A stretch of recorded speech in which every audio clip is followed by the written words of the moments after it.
Good afternoon, ladies and mental gents. I'm back again, Joe Stunner Boxing, with my mug of tea.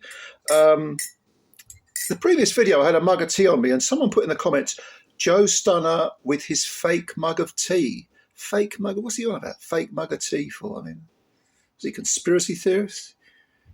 Probably thinks 9/11 was an inside job, or the moon landings were faked. Joe Stunner's got a fake cup of tea. Anyway, let's talk about something else. Let's talk about the Riyadh card, headlined by Artur Beterbiev and Dmitri Bivol on October the 12th. So, what is that? 7 weeks away, roughly. Well, they revealed the undercard today. And I'm going to go through it with you just to sort of see what we think of it, or I'll give you my opinion, and then, of course, in the comments you can, give your opinions. Yes. One that there's a couple on there that I think are duds, and there's a couple that kind of raise my eyebrows a little bit. And one of the ones that did the latter was Opetaia versus Jack Massie. That's for the IBF World Cruiserweight title. Now, as you may know, Opetaia seems to be feasted on these British cruisers because he got rid of Elisoro and Jordan Thompson in a total of 5 rounds for both of them. They didn't last, did they? Then he had the rematch with Marius Bridis, who retired yesterday, actually won that unanimous decision. And now he's in there with Jack Massie. Now, Jack Massie, 22 wins and 2 defeats, and both defeats were on points. And in fact, the last defeat was to Joseph Parker up at heavyweight. And he lost, he was reasonably competitive when you consider that Parker's done so well since then.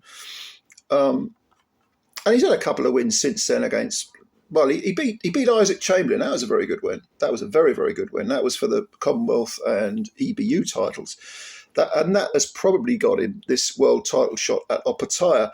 But Opetaia at 25-0, very, very good fighter indeed. Probably the best cruiserweight in the world. I think you have to fight the absolute other champ, the best, to do your thing and to prove it. But I put a gun to my head, I'm picking Opetaia as the best cruiserweight in the world. Like I say, 25-0 with 19 KOs, 29 years of age, so he's in his prime. Southpaw, 6'2", not outrageously big for the weight, but a very, very savage fighter. He's got a nasty streak to him. And Massie, who's done very, very well, but has never been anywhere near this class. So that's one. That's probably the. I don't know what the chief support will be, but it's an interesting fight. But I would expect Opetaia to win. Then you've got Fabio Wardley and Fraser Clark's rematch. Now this is interesting. This is a good fight, I think, because the first one was very exciting, very competitive. Clark was on the floor, but it ended in a draw. He's a poet and didn't know it. Right, so you've got Wardley at the moment, 17 wins with no defeats, 1 draw. And Clark is only 8 wins, no defeats and 1 draw. We know what to expect. I mean, the first round of this fight will probably be the 13th. Was it a 12 rounder, the last one? Whatever, it'll be a continuation. They'll just pick up where they left off, I think. And I expect that to be a very, very good fight, on the back of the other one. I don't think either guy will shell up and try to nitpick their way through the rounds. I think they'll want to win because they both seem to feel that they should have won the last fight. But we then move on to Chris Eubank Jr. Needs no introduction. 33 wins and 3 defeats. All right, no draws. And he's in with Kamil Szeremeta, who, to be honest with you, has seen better days. I mean, Szeremeta was never really a proven world level fighter.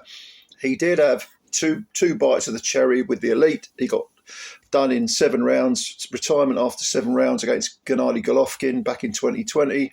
And then the following year, he faced Jaime Munguia and retired after 6. He also has a majority draw against an obscure fighter I'd never heard of. That was in the fight after Munguia. And then he went on a little bit. He's gone on a little bit of a run. He had 4 wins in a row against low-level opposition. And that was back in Poland because he's a Polish fighter. And then he had a split draw with, again, a guy, Abel Mina, who I'm not familiar with. That was over 10 rounds. Look, he's never proved himself really to be European level, not really. And I would expect Eubank Jr to deal with him. He's 25 wins, 8 KOs, and 2 defeats, both from stoppages to Munguia and Golovkin. He's got 2 draws on the record. This is a setup for Eubank. You would expect Eubank to deal with this guy easily. Szeremeta, apart from anything else, I think he's 34. He's seen better days. So not an impressive matchup as far as I'm concerned. Not something that really interests me. And the same can be said of Shakur Stevenson fighting Joe Cordina. Now, how does this happen?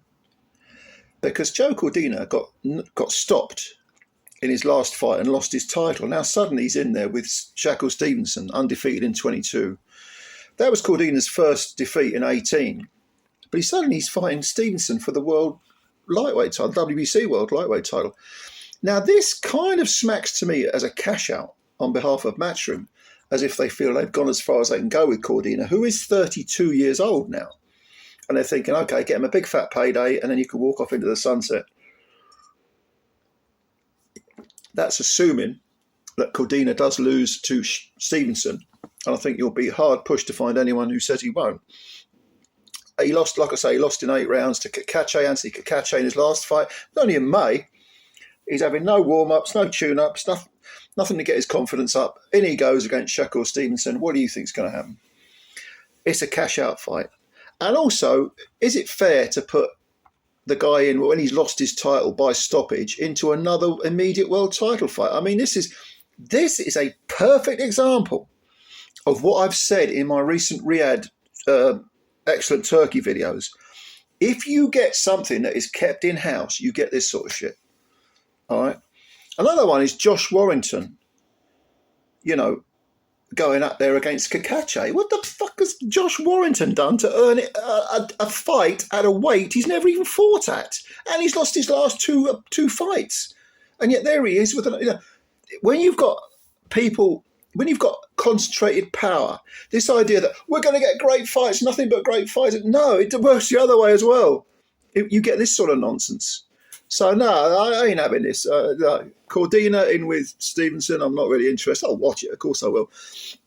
Then you've got Sky Nicholson, who's the WBC featherweight champ, taking on Raven Chapman, undefeated in 9. Raven is. Sky's 11-0. Sky is very, very good at what she does, but very dull to watch.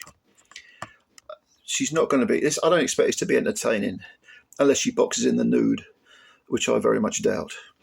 And Raven Chapman, decent fighter, 9 wins, like I say, she's 30 years old, 9 wins, 2 KOs, no draws, no defeats. I mean, she beat an undefeated girl last time out, Johanna Sarabia, I think her name was Sarabia. Beat her over 10-2s, whitewashed her, I think. I think all 3 judges had it 10-0 in rounds, and that girl was 10-0. She's beaten some decent other women that, have got statistically good records. But I expect Sky to do her usual fencing routine and easily outbox Raven. But, it is what it is, Who else have we got on the card? Oh, Ben Whitaker. Ben Whitaker's got an intriguing fight. I mean, I know this guy is, the old Marmite character, isn't he? I mean, he's 8-0 at the moment. I think he's got it all to prove. Is it all flash and dash, or is there some substance underneath? I don't know. But he's in against Liam Cameron. Liam Cameron is 23 wins, 6 defeats, no draws, but he's never been stopped. He's only got 10 KOs in the wins column out of 23 wins. But he was last seen in June against Lyndon Arthur going the distance. He lost a split decision over 10. I thought it should have been unanimous. I mean, I thought it was very, very competitive, but I did think Arthur just about won it. But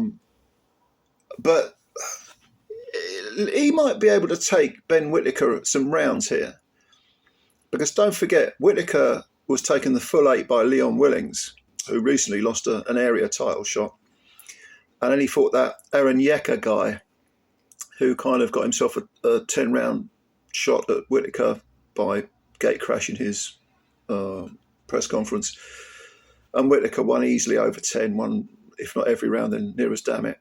Against Liam Cameron, if there's a fight that's going to be one of those that surprises you, it might be this one. Just might be this one. I'm curious about this fight, having seen Cameron and the fact he don't roll over. Yeah, I'm intrigued by that. Look, so that's pretty much it. I think there's an undefeated guy or a debutant or something also on there, but those are the names that you know. And you've got a British title fight, which is Wardley and Clark, the rematch. You've got an IBF cruiser title fight, Opetaia and Massie, and then you've got all the marbles at 175, Beterbiev versus Bivol. And this is going to take place in about 7 weeks' time. So it's a reasonable card. I mean, after these great bonanzas of last year, anything seems, okay rather than good. But I don't know. I mean, to me, if the Beterbiev-Bivol fight's good, if Opetaia and Massie is good, if Wardley-Clark's good, that'll do me. That's a pretty good entertaining card for me. If the rest are not very good, not very entertaining, okay, you win some, you lose some. But that's the card. So let me know what you think. Comments below as always. And subscribe to the channel if you're new and hit the like button. Please do that. Build up the channel. Build up Joe Stunner Boxing. And yeah, thank you for your time as always. I'll speak to you soon and bye-bye for now.